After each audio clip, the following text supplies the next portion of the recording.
ഓം ശ്രീ സായിറാം.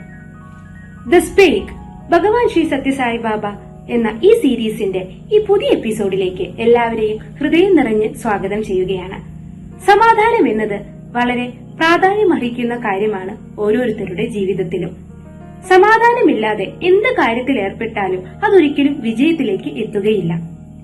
സമാധാനത്തിന്റെ പ്രാധാന്യം വെളിപ്പെടുത്തുന്ന ഒരു കഥയാണ് ഞാൻ നിങ്ങളുമായി ഇന്ന് പങ്കുവയ്ക്കാൻ പോകുന്നത്.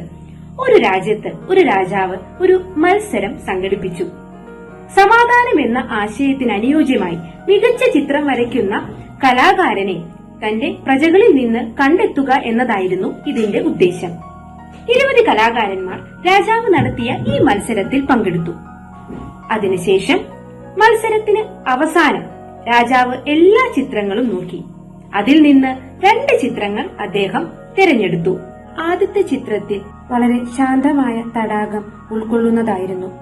ആ തടാകത്തിനു ചുറ്റുമുള്ള മലകൾക്കും കുന്നുകൾക്കുമെല്ലാം ഈ തടാകം ഒരു കണ്ണാടിയായിരുന്നു. വെള്ളമേഘങ്ങൾ നിറഞ്ഞ നീലാകാശമുള്ള ഈ ചിത്രം കണ്ടവരെല്ലാം വിചാരിച്ചത് സമാധാനത്തിന്റെ സന്ദേശം ഉൾക്കൊള്ളുന്നത് ഈ ചിത്രത്തിലാണെന്നതാണ്. രാജാവ് തിരഞ്ഞെടുത്ത രണ്ടാമത്തെ ചിത്രത്തിന്റെ കാര്യം ഇങ്ങനെയായിരുന്നു. അതിൽ കുന്നുകളും മലകളുമെല്ലാം ഉണ്ട്. പക്ഷെ അവ വളരെ പരുഷവും ദുർഘടവും പിടിച്ചതുമായിരുന്നു. കലുഷിതമായ ആകാശത്തു നിന്ന് മഴ പെയ്യുന്നുണ്ടായിരുന്നു, മിന്നലുണ്ടായിരുന്നു. അതുമാത്രമല്ല, ശക്തമായ വെള്ളച്ചാട്ടം മലനിരയുടെ അടുത്തുനിന്നുള്ള പാറക്കെട്ടുകളിൽ നിന്ന് വരുന്നുണ്ടായിരുന്നു.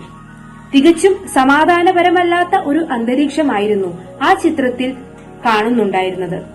സസൂക്ഷ്മം ഈ ചിത്രത്തെ വീക്ഷിച്ച രാജാവിന്റെ കണ്ണിൽ പ്രത്യേകതരം ഒരു കാര്യം കണ്ണിൽപ്പെട്ടു. അദ്ദേഹം വളരെ സസൂക്ഷ്മം വീക്ഷിച്ചപ്പോൾ വെള്ളച്ചാട്ടത്തിന്റെ പിറകിലായി പാറക്കൂട്ടങ്ങളുടെ വിള്ളലുകൾക്കിടയിൽ കൊടുങ്കാറ്റിന്റെ ഭീതിയിലും വെള്ളച്ചാട്ടത്തിന്റെ അതിശക്തമായ ശബ്ദത്തിനിടയിലും മനസമാധാനത്തോടുകൂടി ഒരു അമ്മപ്പക്ഷി കൂടുകൂട്ടിയിട്ടിരിക്കുന്നു. അതും ഒരു മുൾപടർപ്പിൽ ആണ് അത് കൂടുകൂട്ടിയിട്ടിരിക്കുന്നത്. ഈ ചിത്രം കണ്ട രാജാവ് ആർക്കായിരിക്കും സമ്മാനം നൽകിയിട്ടുണ്ടാവുക? അതായത് ഏത് ചിത്രത്തിനായിരിക്കും സമ്മാനം നൽകിയിട്ടുണ്ടാവുക?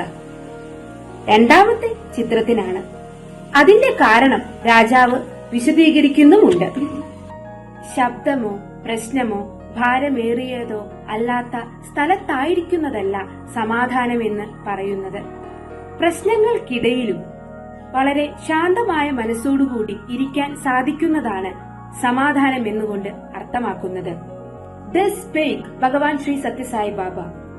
സമാധാനം എന്നത് പ്രശ്നങ്ങളുടെ അഭാവമോ ബാഹ്യ ശാന്തതയോ മാത്രമല്ല, കുഴപ്പങ്ങൾക്കിടയിലും ശാന്തമായ ഹൃദയത്തിന്റെ അചഞ്ചലമായ നിശബ്ദതയാണ് യഥാർത്ഥ സമാധാനം. കൊടുങ്കാറ്റിനിടയിൽ അമ്മപ്പക്ഷി അസ്വസ്ഥയാകാതെ നിന്ന പോലെ ദൈവത്തിന് കീഴ്പ്പെടുകയും മനസ്സിൽ ആന്തരിക ശക്തി വളർത്തിയെടുക്കുകയും ചെയ്യുന്ന ഒരുവന് ഇവിടെയും സമാധാനം കണ്ടെത്താൻ സാധിക്കും. യഥാർത്ഥ സമാധാനം പുറം ലോകത്തല്ല, മറിച്ച് ദൈവത്തോടുള്ള വിശ്വാസവും സ്നേഹവും വസിക്കുന്ന ഒരാളുടെ ഉള്ളിലാണെന്ന് സ്വാമി പറയുന്നു. ഹൃദയത്തിൽ ഭക്തിയും സമചിത്തതയും ഉള്ള ഒരാളെ ഒരു കൊടുങ്കാറ്റിനും ഉലയ്ക്കാൻ സാധിക്കുകയില്ല. ജയ് സായിറാം.